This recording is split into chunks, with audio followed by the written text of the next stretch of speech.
Hello and welcome to the last part of chapter number 15, the longest chapter, doing in three parts. And this is a very interesting one called Leadership Theories and Style. What is leadership is a very basic question you might be asked for a 2 mark. And in simple, leadership are people who motivate others. So leadership in simple way is influencing others or getting things done. So a leader is someone who knows how to get things done. Or if you're a little more philosophical, as like I am right now, a leader is the one who knows the way, shows the way, and goes the way. Leader is someone who's aware, knows the way, then he shows people the way, and then he himself walks the talk, he goes the way. In simple one, 2 marks, this is good for leadership. In leadership, there are three kind of pointers that you need to learn in each of it. Number one is the theories of leadership. So what's a leadership theory? Each one of us have a different theory. So number one is a trait theory, behavioral theory, or situational theory. In simple ways, I'll have to just undo this a little.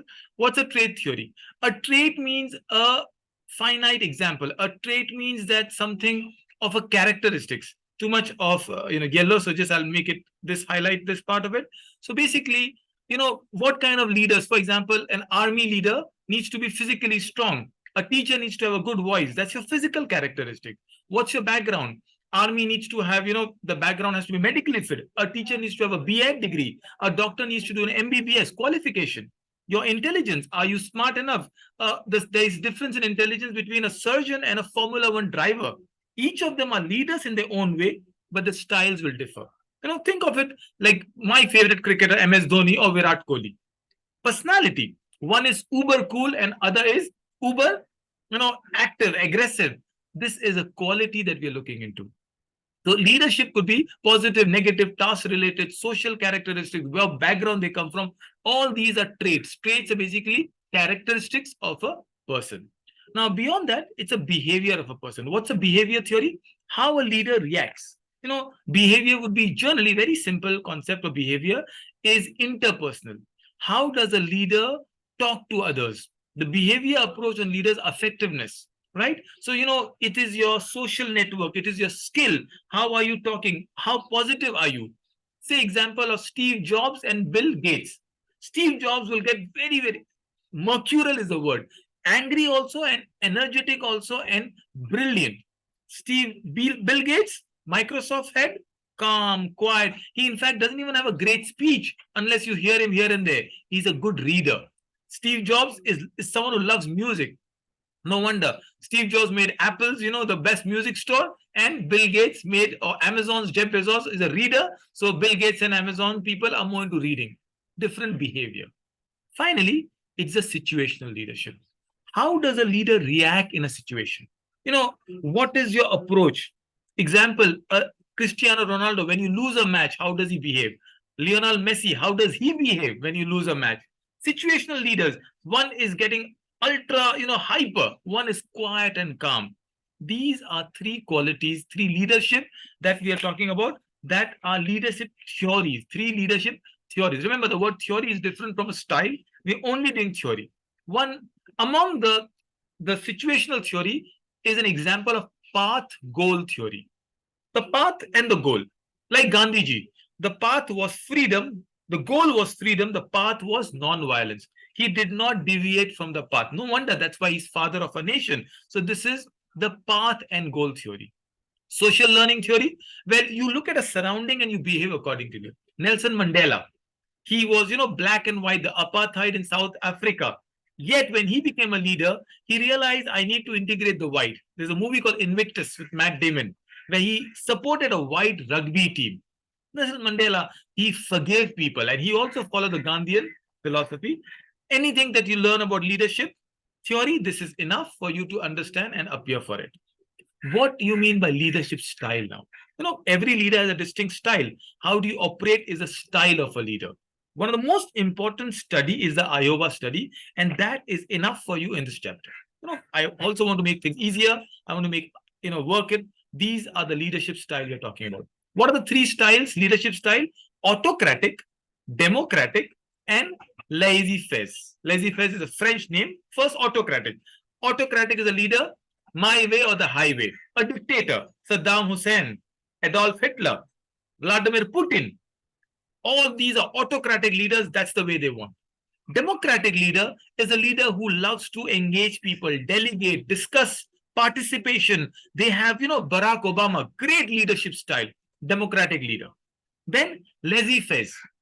Laissez-faire is a leader who allows the group complete freedom to make a decision. Is it good or bad? Well, it depends on the situation. For example, an army general, he's not at the border. So he says to his lieutenant commander that, Captain, whatever you decide, you take a call, it's up to you. Great decision, right?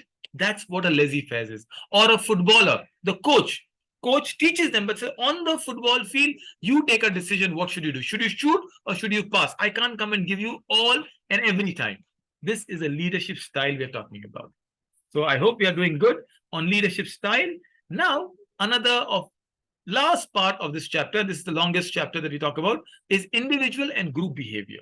What's a behavior?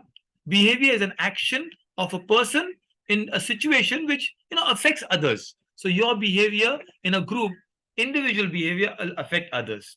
For example, so behavior could be learned, change, a lot of challenges in terms of behavior. We will talk about first factors influencing individual behavior. What are the factors that influence your behavior? As simple as that. Again, I'll go to my football example. Ability. You want to be a part of that group, but do you have the ability? You can't play football or you cannot run fast. You're not able enough.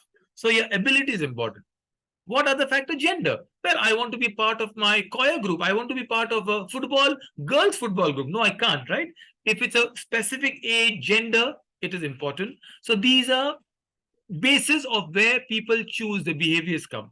There are three negative ways. One is race. Sometimes, some societies only give, let's say, the apartment only to married couple, not to bachelors.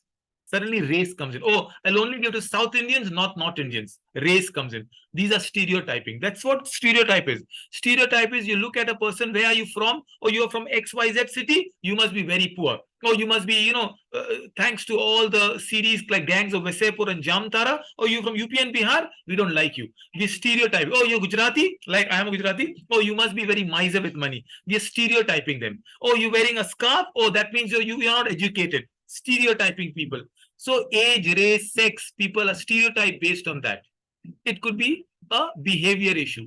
Perception, what we think about the world, how we look at it. Oh, he's come from a lovely car, he must be very rich. Oh, he's coming by train, he must be poor. Perception doesn't mean that. No, lot of actors, lot of celebrities love to take a metro train, but we are perceiving that way.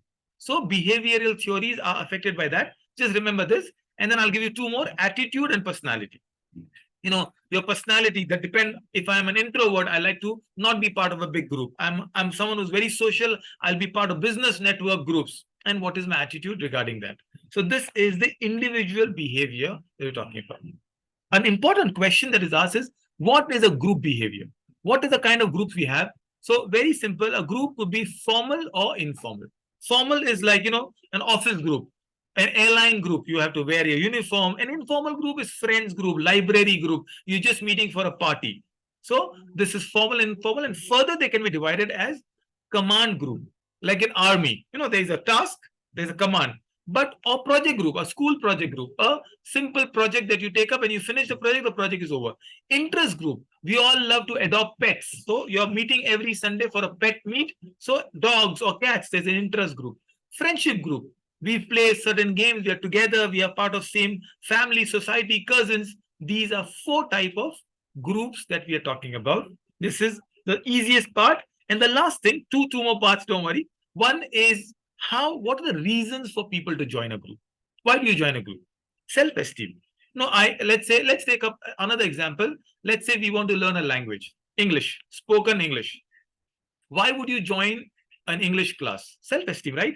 Everybody knows today English is the business language of the world. Your English is good, you feel a little better. So self-esteem. Affiliation. People want to be affiliated to a certain group. So I know if I know this language, I will be part of that group. Power. With better English, I can go on social media, I can make reels, I can make a entire, that's a power that I get. I can command. As a teacher, I need to go English to grow. And there's a goal to be achieved. Maybe it's a job, it's a promotion, it's something specific. So the reasons for people to join a group are 4: self-esteem, affiliation, power, and goals. The last is, how is a group formed? This is something I learned in my MBA. I'm so proud you're learning in your 12th. And don't worry, it's not difficult. I keep giving examples, so it's easy. Forming, storming, norming, performing, adjoining. Oh, wow, 5 points. What are they? Let's say again, you are a coach who have to make a football or a cricket team. Now let's change it to cricket team. Number one, first, forming, right? You have to choose the players from the school to, so you're forming a team. So a stage where you're getting everybody, you're telling people, forming a team. Then storming as in brainstorming. Okay, who should be the captain? Okay, who can I make vice captain?